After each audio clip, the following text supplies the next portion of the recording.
Hi good morning. सीधा सौदा के आज के इस थर्सडे एडिशन में स्वागत है। तो हम वीकली ऑप्शंस एक्सपायरी की तैयारी कर रहे हैं। अच्छा, स्वागत तो ठीक है, आप सबको रक्षाबंधन की ढेरों शुभकामनाएं हम सब की तरफ से। दिखाइए भाई, फेस्टिविटीज के बीच में दिखाइए एसजीएक्स निफ्टी दिखा रहा है कि हम एक बढ़िया गैप अप के साथ आज के सेशन की शुरुआत करेंगे। 200 पॉइंट का गैप, और वजह है यूएस से जो हमें ओवरनाइट क्यूज मिले। कल अमेरिकन मार्केट्स 1.5 से लेकर ऑलमोस्ट 2.5% का उछाल डिलीवर कर गए, क्योंकि उनका इन्फ्लेशन प्रिंट जो आया पिछले महीने से उनकी एक्सपेक्टेशन से सबसे कूल ऑफ होके 8.5% का इन्फ्लेशन, और रिजॉइस कर गए वहां के बाजार।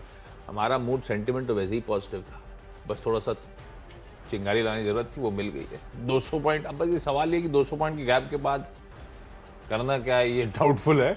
इसके लिए स्क्रीन वॉच आउट करना है। और कई सारे स्टॉक्स जो आज मेंशन होंगे उसमें ये भी दिक्कत होगी, हो सकता है वो गैप अप के साथ शुरुआत करें, तो आपको फिर वॉच आउट करना पड़ेगा उस गैप के बाद का बिहेवियर और ट्रेजेक्टरी।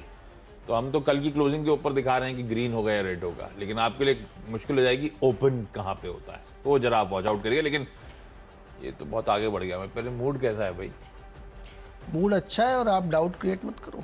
नहीं, डाउट नहीं क्रिएट कर रहा, मैं बता रहा हूँ कि आप थोड़ा कॉन्शियस है। 200 के बाद 300 पॉइंट भी होता है। हाँ, यस भाई साहब बोली गए 200 300 क्या 900 400 पॉइंट भी 1700 की तैयारी हो रही है। तो जैसा कि हम लोगों की कमेंट्री में कंसिस्टेंसी, हम लोग रोज यही बात कहते हैं कि आपको कॉशियस रहना है, लेकिन पिच में वैसे ही दिख रहा है कि आप छक्के चौके जड़ सकते हैं, और वैसे ही हो रहा है। बट अगेन कह रहा हूँ कि कॉशियस रहिएगा। किसी भी दिन ये बबल फूट सकता है, क्योंकि डेटा पॉइंट इतने स्ट्रांग नहीं है, लेकिन मोमेंटम बना हुआ है, और कुछ नंबर सजेस्ट कर रहे हैं इन्फ्लेशन का घट के आया, उम्मीद से ज़्यादा गिर गया है, एनर्जी प्राइसेस नीचे आ गए हैं। अब विंटर आएगा तो देखा जाएगा, लेकिन अभी के हिसाब से पिच बहुत बढ़िया है। तो आज भी मुझे लगता है कि बढ़िया तेज़ी का माहौल बनेगा। एफआईज रोज़ खरीदारी कर रहे हैं, डीआई रोज बिकवाली कर रहे हैं। ऐसे तुरंत मार्केट चलता रहता है ऊपर, और जब ये पलट जाता है कि डीआई खरीद रहे हैं, एफआई तो मार्केट नीचे आता है। सेंटिमेंट डीआईएफआई नहीं, एफआई ही मार्केट ड्राइव भी करते हैं सर। उनकी पोजीशन भारत में बहुत ज़्यादा है, तो ये एकदम पक्का डोमेस्टिक फंड के हाथ में नहीं, मार्केट एफआईज के हाथ में है, और इसीलिए देखिए चल भी रहा है। तो भैया मुझे तो लगता है कि आज एक बार फिर से मेटल सेक्टर और कमोडिटी सेक्टर आपके रडार पे होना चाहिए। तरह तरह की खबरें हैं, अभी हम लोग ये बताएंगे तो उसमें देखिएगा, बहुत ही मेटल में आज बढ़िया तेजी बनी, फिर से बनेगी। कल आपने एक गौर किया होगा, हिंडाल्को में इतनी जबरदस्त तेजी थी, केवल रिजल्ट का रिएक्शन नहीं था, कॉपर 6 हफ्ते की हाई पे चला गया है, इसलिए बहुत बड़ी तेजी वहां पे बनती हुई दिख रही थी। तो खैर आज जो है मेरी टीम में आपको कमोडिटी का तलका ज्यादा दिखेगा, उसमें एग्री और मेटल दोनों है। अरे वाह, चलिए तो कमोडिटी की बात हुई तो एक कमोडिटी स्टॉक के बढ़िया नंबर्स के साथ शुरुआत करता हूं। कोल इंडिया, वैसे साल का चार्ट उठाइएगा, ताबड़तोड़ तेजी, स्ट्रीट का कन्विक्शन लगातार बढ़ता हुआ, और राइटली सो। ये फॉसिल फ्यूल तो गजब कर रहे हैं। इसके रिजल्ट्स में जो आय है वो 35,000 करोड़ की आई है। मैं कंपैरिजन एक्सपेक्टेशन स्ट्रीट के उसके सामने रखता हूं, ईयर ऑन ईयर नंबर्स तो आपकी स्क्रीन पर आ जाएंगे। 31,500 की एक्सपेक्टेशन के सामने 35,000 करोड़ की आय, 28% मार्जिन एक्सपेक्टेशन के सामने 35% मार्जिन, 28 के सामने, ये एक्सपेक्टेशन बता रहा हूं। 700 बेसिस पॉइंट्स कोल इंडिया के मार्जिन एक्सपैंड हुए साल दर साल, तो आपकी स्क्रीन में, लेकिन एक्सपेक्टेशन थी कि उसके सामने भी 700 बेसिस पॉइंट की कहानी है। और क्या हुआ, वॉल्यूम्स तो हमें पता ही है क्या क्लॉक करे, मंथली रिपोर्ट सामने आ जाती थी, तो वॉल्यूम्स ऑफ टेक क्लैरिटी थी। रिजल्ट्स में क्या क्लैरिटी नहीं थी, क्या इंतजार था, रियलाइजेशन कैसे पैन आउट होंगे, और ये सारा गेम रियलाइजेशन का। ब्लेंडेड रियलाइजेशन साल दर साल 26%, इवन क्यू ऑन क्यू 10% बढ़े। गजब के वो रियलाइजेशन के आंकड़े, और इसीलिए आपने ऑपरेशनल परफॉर्मेंस देखा स्ट्रीट एक्सपेक्टेशन से कहीं कहीं बेहतर। होपिंग मोमेंटम स्ट्रांग, अब पोजीशंस बनी होंगी, दिग्गज स्टॉक है, लेकिन नंबर्स के बाद मुझे लगता है और ग्रीन टिक्स देखने हैं अभी, बहुत बढ़िया नंबर्स। अब सरकारी कंपनियों का तड़का, कुछ दिन पहले मैंने सरकारी कंपनियां ली थी और डिसअपॉइंट सारी, मेरे ख्याल से मंडे का दिन था, सब डिसअपॉइंटमेंट वाली सरकारी कंपनियां। आज उल्टा है, सारी सरकारी कंपनीज के नंबर्स देख के कल अच्छा लग रहा था, तो मैंने कहा एक साथ बंचअप करके बताता हूं। कोचीन शिपयार्ड अगला स्टॉक, वो स्क्रीन पर आना चाहिए। कोचीन शिपयार्ड के अब एक्सपेक्टेशन नहीं, मैं सिर्फ प्योरली नंबर्स पे जा रहा हूं। आय 330 कही है, 330 करोड़ से बढ़कर 440 करोड़, 20-21 करोड़ का इबीटा बढ़कर 31.5 करोड़, और हुआ क्या, मार्जिन्स 6.4% से इंप्रूव होके 7.2% पे इस कंपनी के मार्जिन्स आते हुए। कोचीन शिपयार्ड के नंबर्स भी अच्छे हैं, इसीलिए इसको मैं इन ग्रीन लेके चल रहा हूं। और ये स्टॉक वैसे ऐसा नहीं कि ये भी नहीं चला है, लोज थे इसके, ऑफलेट जो लोज थे जब मोमेंटम की शुरुआत हुई थी, सब 300 से आज 340-350 पे खड़ा हुआ है। लेकिन नंबर्स अच्छे हैं और ऊपरी स्तरों पे थोड़ा सा कंसोलिडेशन की कोशिश कर रहा था, थोड़ा थम रहा था, शायद वापस इन ग्रीन टेक्स आए। अगला स्टॉक एक और ऐसे ही कंपनी भाई, सरकारी, मजगांव डॉक को स्क्रीन पर लिखाइएगा। और मजगांव डॉक शिप बिल्डर्स के नंबर्स भी हर पैमाने पे बेहतर, वो नंबर्स आपकी स्क्रीन पे, रेवेन्यू 60%, मुनाफा 225 करोड़ पे पहुंचता हुआ, और ये स्टॉक भी 230 की से जर्नी कर चुका है 280 पर। खैर मार्केट्स में बहुत स्ट्रांग पुल बैक का सबको फायदा मिला है, पर ये वो स्टॉक्स हैं जो फाइनेंशियल्स भी जस्टिफाई कर रहे हैं।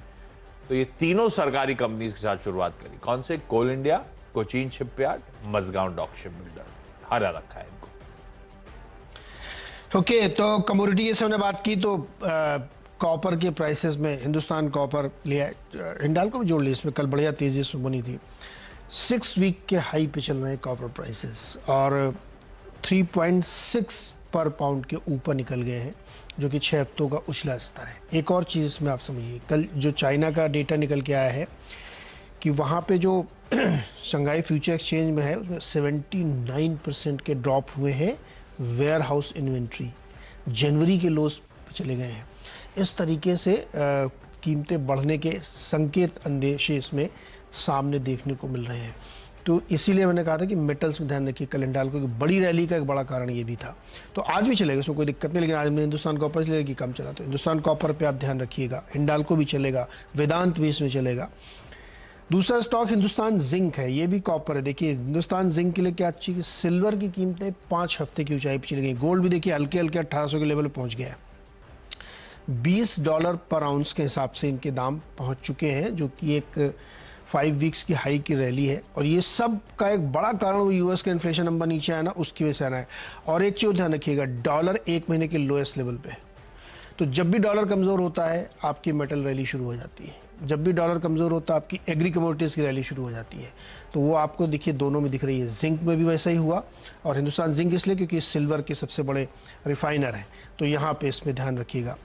इसके अलावा फिर 4 बता दें क्या साथ थीम है कि शुगर स्टॉक पे ध्यान रखिएगा। एग्री कमोडिटीज़ मैंने आपसे कहा था, 3 हफ्ते के हाईस पे लंदन प्राइस चले गए हैं शुगर के, फिर से वहाँ पे एक ज़बरदस्त तेज़ी बनी है, 18.2 सेंट के राइस के साथ प्राइसेस वहाँ पे ट्रेड कर रहे हैं, और ये लगातार 3-4 हफ्तों की ऊंचाई पे चली गई है। अब चूंकि इंडिया के संदर्भ में इसको अगर आप ट्रांसलेट करें तो फेस्टिवल सीजन लगभग शुरू हो चुके हैं, तो यहाँ पे कंजम्पशन और तेज़ी से बढ़ेगा। सरकार ने भी बहुत सारे प्रयास किए थे कि एक्सपोर्ट अलाउ कर दिया है, एडिशनल सब कुछ दे दिया है, तो प्राइसेस फर्म बने रहेंगे शुगर कंपनीज के लिए। तो इसीलिए मैंने कहा था शुगर पे ध्यान रखिएगा। इसलिए बाकी के 4 शुगर के हैं, धामपुर, बलरामपुर, त्रिवेणी, क्योंकि शुगर या हमेशा एक चीज़ होती है, जब भी एक खबर आती है तो पूरा सेक्टर फिर उसमें चलने लगता है, तो इसीलिए शुगर ऊपर चलेगा। ये एक अलार्म का संकेत भी हो सकता है कि हम फिर से वही गलती कर रहे हैं जो जिसकी वजह से सारी समस्याएं खड़ी हुई थी। लेकिन फिलहाल कमोडिटीज़ में तेजी है, तो मेटल और शुगर रखना भी है। मेरे 6 हो गए भाई।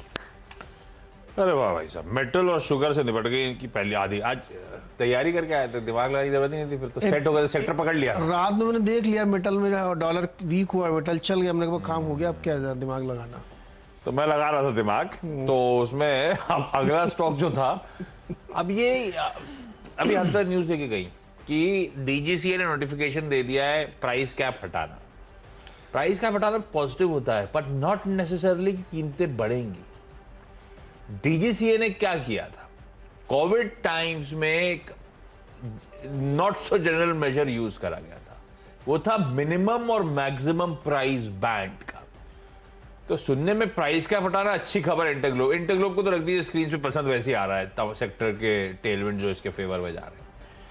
पर जब ये प्राइस कैप लगाया गया था तब एटीएफ की कीमतें स्वेल हो रही थी, और आज जब क्रूड 95, 96 डबल डिजिट्स पे क्रूड ट्रेड कर रहा है, एटीएफ की प्राइसेस भी बीच में बड़ा मैसिव कट आया था, तो हो सकता है कि भाई कीमतें किसी रूट पे घट भी सकती हैं। ऐसा नहीं है कि जरूरी यार नहीं प्राइस घटनी बढ़े। चाहिए। लखनऊ Logically टिकट तो 8,500 रुपए की है। तो अब वो मिनिमम मैक्सिमम जो बैंड है वो हट रहा है, पर ये कि कॉम्पिटिटिव इंटेंसिटी खत्म हो गई तो नीचे की तरफ जाना थोड़ा अनलाइकली होने वाला है, क्योंकि वो दूसरे चर्चा की तो 50% फ्लाइट उड़ रही है, हाँ ये भी और जो एक नया है जिनसे लेके बाजार डर रहा है वो तो सिर्फ मुंबई अहमदाबाद उड़ रहे हैं।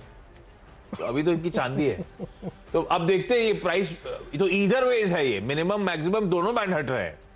पर ठीक है, इंटेग्रो एविएशन को रखिए, बढ़िया सेक्टर की ट्रेड मिनट्स का फायदा मिलना चाहिए। एक दो दिन से नर्वस हो रहा है क्योंकि वो नए कंपटीशन का डर बन रहा है, पर अभी too early to be nervous उसके लिए लेकर। अच्छा, एक सेक्टर जो है ना, जो सिक्लिकल है और गजब का मूव दिखा रहा है, ये शुगर उगर वेटेरियल तो अपनी जगह, पेपर स्टॉक्स आपने देखा होगा, और पेपर में बहुत तगड़ा मूव, डे ऑन डे वो एक्यूमुलेशन बहुत स्ट्रांग हो रहा है। वो देखिए जेके पेपर आपकी स्क्रीन पे, कल बड़ा ग्रीन बार 9% की मजबूती, और जेके पेपर ही नहीं, पिछले कुछ दिनों में हर पेपर स्टॉक में बहुत स्ट्रांग एक्यूमुलेशन, और एक्यूमुलेशन के साथ साथ इस बीच जो पिछले एक दो हफ्ते के रिजल्ट्स आए, सारे पेपर स्टॉक्स ने एक्यूमुलेशन और तेजी को जस्टिफाई कर दिया, और नंबर्स के बाद भी अब ये देखिए मूव कंटिन्यू हो रहा है। जेके पेपर कल 9% उछलकर 422 रुपए पे, और कल वॉल्यूम्स बहुत उछले थे। कल एक रेनेसांस इमर्जिंग मार्केट फंड ने कल ये जो वॉल्यूम उछला, प्राइस एक्शन आया इसीलिए कि उन्होंने कल 11 लाख शेयर्स यही 411 के आसपास के भाव पे खरीदे। तो फंड्स की बाइंग, गोरों की बाइंग, पेपर स्टॉक, पेपर में बहुत ज्यादा ऑप्शंस नहीं है, और छोटे सेक्टर्स में आप जनरली सेक्टर लीडर्स पे ज्यादा बेट कर जाते हो, जैसे वो शुगर में बलरामपुर चीनी को लेकर लोग ज्यादा बायस रहते हैं, ऐसी पेपर में जेके पेपर को लेकर। तो ठीक है, देखते हैं कितना और फर्दर लेग्स हैं। हम बहुत बड़े मोमेंटम को अब उसके चेज करने की बात कर रहे हैं, तो ओपनिंग के बाद देखिएगा किस तरह का सेटअप बन रहा है स्टॉक का। मेरे ख्याल से 6 हो गए क्या, एक रह गया, आरवीएनएल रह गया, सॉरी, वो सरकारी कंपनी की कड़ी में था, वो सरकारी में कोल, कोचीन और वो मजगांव में आरवीएनएल जोड़ दीजिए, रेल विकास निगम लिमिटेड। और इस साल का चार्ट खोल दीजिएगा इसका प्लीज स्क्रीन पे साथ में। बढ़िया नंबर्स, और नंबर्स में अच्छा सब में लगा मार्जिन एक्सपेंशन जो हुए। तो आरवीएनएल का रेवेन्यू बढ़ा 3900 करोड़ से बढ़कर 4700 करोड़ रुपीस पे पहुंचा है। स्टॉक ठंडा पड़ा हुआ है। मार्जिन जो है 5.9 से बढ़कर 6% के पार पहुंचते हुए, यानी कि रेवेन्यूज अच्छा मोमेंटम, प्रॉफिटेबिलिटी थोड़ी और इंप्रूव होती है उससे ज्यादा, क्योंकि ऑपरेशनली परफॉर्मेंस इंप्रूव होता हुआ। तो ऑफ हाई ट्रेड करने वाला स्टॉक, इसको भी आज इन ग्रीन रखा है। कई सारी सरकारी कंपनीज हैं, कभी कभी एकदम डट रहती हैं अच्छे बाजार में भी, ये भी ध्यान रखिएगा, तो जरा आप वॉच आउट करिएगा। लेकिन 6 स्टॉक्स हो गए ये जो आज इस समय रडार पे। छोटा सा ब्रेक के उस पार जो बचे हुए 4 स्टॉक्स हैं उनको हाईलाइट करेंगे।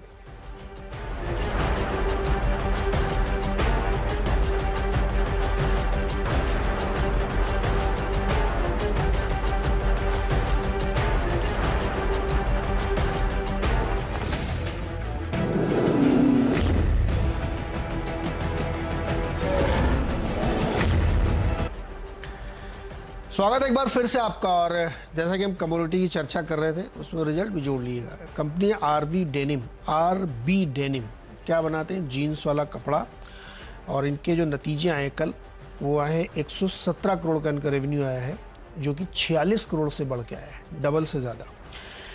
मुनाफा इनका 3.5 सवा 3 करोड़ से बढ़ के 7 करोड़ हो गया, ये भी डबल से ज़्यादा। जो स्पेसिफिक डेनिम का रेवेन्यू है इनका, वो 46 से बढ़ के 90 करोड़ हो गया है। अब इसको थोड़ा सा पर्सपेक्टिव में डाल दो, आज कमोडिटी की चर्चा कर रहा हूँ मैं। कॉटन के प्राइसेस जो है 106 सेंट पर पाउंड पहुँच गए हैं। मैंने एक बार यही इसी शो में चर्चा की थी कि वो 85-88 सेंट तक आ गए थे, जो अगेंस्ट 6 वीक के हाई पे चले गए। रीज़न वही है, डॉलर वीक हुआ है, और यूएस में आधी क्रॉप ख़त्म हो रही है लगभग वहाँ पे, क्योंकि वहाँ पे बहुत जगह ड्रॉट था, उसकी वजह से क्रॉप ख़राब हुई। तो कॉटन के दाम बढ़े, और पूरी दुनिया में उनको फ़ायदा हुआ जिनके पास इन्वेंट्री और प्रोड्यूसर्स थे। वहाँ की सिर्फ 31% क्रॉप है जिसको वेरी गुड क्रॉप माना जा रहा है यूएस में। बाकी सारी क्रॉप या तो बैड या वेरी बैड की कैटेगरी में आ रही है। तो उसका इनको फ़ायदा मिला, क्योंकि ये कपड़े नहीं बनाते। हाँ, उनके लिए दिक्कत है जो कपड़े बना के एक्सपोर्ट करते हैं, क्योंकि उनके साथ जो डीलर है वो डिस्काउंट मांग रहा है। लेकिन जो केवल फैब्रिक बना रहे हैं उनके लिए अच्छी खबर है। इसी के साथ ही अरविंद फैशंस को भी डाल लीजिए, उनके भी रिजल्ट आए थे और अरविंद फैशन के result quarter on quarter consolidated basis देखेंगे तो बेटर यहाँ पे दिख रहे हैं। 920 करोड़ का रेवेन्यू आया है, मार्जिन 45 से बढ़ के 49% इनकी हो गई है और एबिटा 26% बढ़ के नेट मार्जिन है वो 10 से बढ़ के 8 से बढ़ के 10% हो गई। तो नंबर यहाँ पे भी बेटर दिख रहे हैं और यहाँ पे भी आप कॉटन को रखिए। 9th स्टॉक है मेड प्लस हेल्थ, कमज़ोर नतीजे हैं, 92% मुनाफा नीचे, 4% रेवेन्यू ऊपर, 45% एबिटा नीचे और मार्जिन 10 से घट के 5। विलेन वही है पैथोलॉजी। इसके साथ ही मेट्रोपोलिस अगेन वही स्टोरी, पैथोलॉजी का धंधा, प्री कोविड का धंधा, ये सब अब नीचे गया। रेवेन्यू 14% गिरा है, मार्जिन 31 से घट के 24% आ गए हैं, प्रॉफिट 33 करोड़ का आया जो पहले 74 करोड़ का होता था, अनुमान 50 करोड़ का था।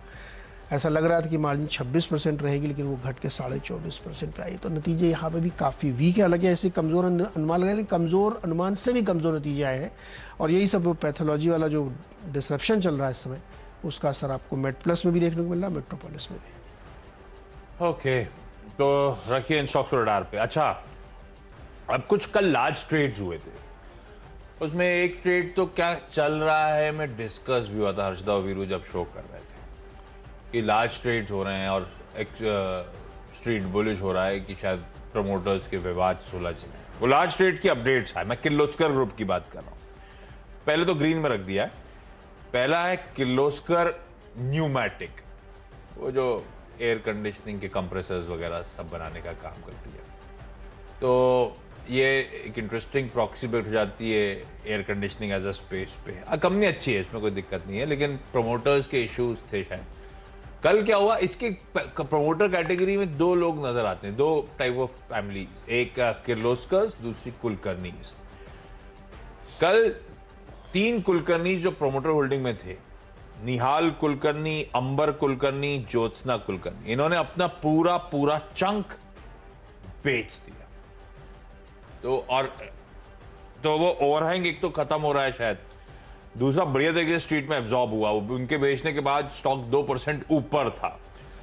कल जो लार्ज ट्रेड्स रिपोर्ट हुए उसमें किर्लोस्कर न्यूमैटिक में कई सारे लोगों ने खरीदारी करी। अब उसमें से कुछ सिलेक्टिव फंड्स के नाम बताता हूं। आईसीआईसीआई प्रूडेंशियल लाइफ इंश्योरेंस ने 8,65,000, एल&टी म्यूचुअल फंड ने 10,80,000, आदित्य बिरला सन लाइफ म्यूचुअल फंड ने करीब 6 लाख, टाटा म्यूचुअल फंड ने करीब 5 lakh, Franklin India Templeton fund ने करीब 9-10 लाख। इन सब की बाइंग हुई। ये जो चंक बिके लार्जली सारे जाने माने म्यूचुअल फंड्स ने एब्जॉर्ब करे। दूसरा स्टॉक भी स्क्रीन पे दिखा दिया प्रोड्यूसर साहब ने बात करते करते। किर्लोस्कर, ये तो मैंने न्यूमैटिक का बताया। किर्लोस्कर फेरस में जो सेलिंग हुई उसमें निपॉन इंडिया म्यूचुअल फंड ने 15 लाख, पर किर्लोस्कर फेरस में मैं देख रहा था जितनी सेलिंग हुई उतना कमेंसुरेट नहीं हुआ। तो बाकी किसने खरीदा पता नहीं। जो अपडेट है मेरे पास स्क्रीन पे वो है निपॉन इंडिया म्यूचुअल फंड ने करीब 15 लाख शेयर्स खरीदे, 212-213 के आसपास। तो वो एक तो ऑफलोड हुए एक तरफ से कुलकर्नीज की तरफ से स्टॉक प्रमोटर होल्डिंग्स में से, और ये एक शायद वो ओवरहैंग खत्म हो रहा है, क्लैरिटी आ रही है, स्ट्रक्चर क्लीन हो रहा है, और दूसरी तरफ फंड्स ने एब्जॉर्ब किया। इसीलिए इन दोनों स्टॉक्स को मैंने रख दिया रेडार पे। इन ग्रीन रखा है, पर ये बहुत समय से ऑफ रेडार रहे हैं। देखते हैं बिहेवियर कितना कन्विक्शन स्ट्रीट का लौटता है, जरा वॉच आउट करिएगा इन स्टॉक्स को। जेके पेपर एक और स्टॉक है, वो तो बता चुका हूं, जिसमें लार्ज ट्रेड हुआ।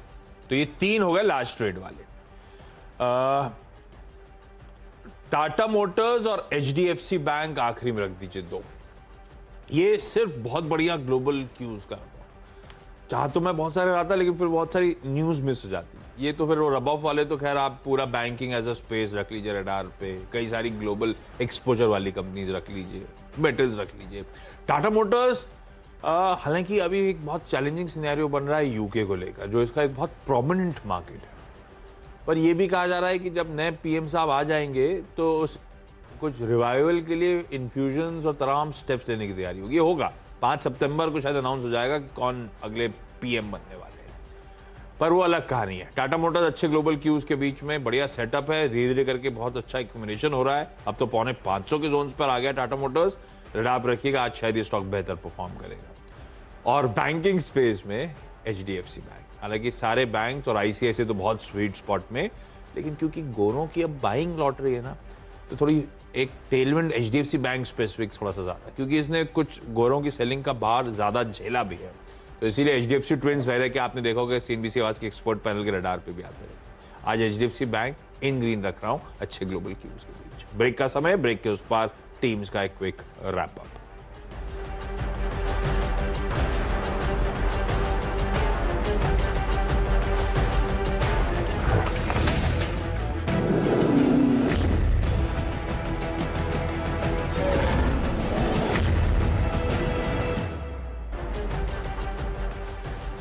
ब्रेक के बाद आपका स्वागत है और मेरी 10 की सीधा सौदा की टीम आप लोगों की स्क्रीन सब ग्रीन लेके चल रहा है। आज मूड अच्छा है, पर गैप अप के बाद किस तरह के मूव्स आते हैं फर्दर, वो आपको वॉच आउट करने की जरूरत है। सरकारी कंपनीज अच्छे नंबर्स के चलते हैं। Coal India, Cochin Shipyard, Mazagon Dock और RVNL। इंटरग्लोब सेक्टर टेलविंड्स कह लीजिए, नॉट नेसेसरली सिर्फ वो प्राइस कैप की न्यूज। प्राइस कैप की न्यूज इधर वेज हो सकती है। JK पेपर, किर्लोस्कर की दो कंपनीज आपकी स्क्रीन पे जहां पे कल लार्ज ट्रेड्स हुए, फंड्स ने बाइंग करी। टाटा मोटर्स, HDFC बैंक, बढ़िया ग्लोबल क्यूज, और ये स्टॉक शायद उस लिहाज से स्वीट स्पॉट पे।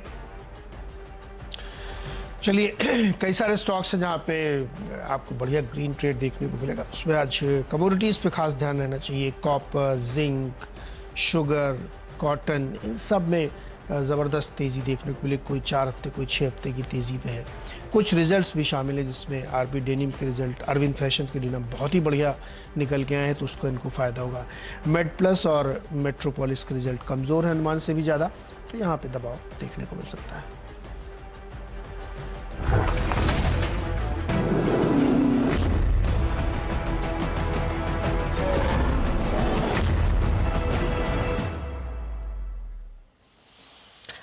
तो चलिए, एक बहुत ही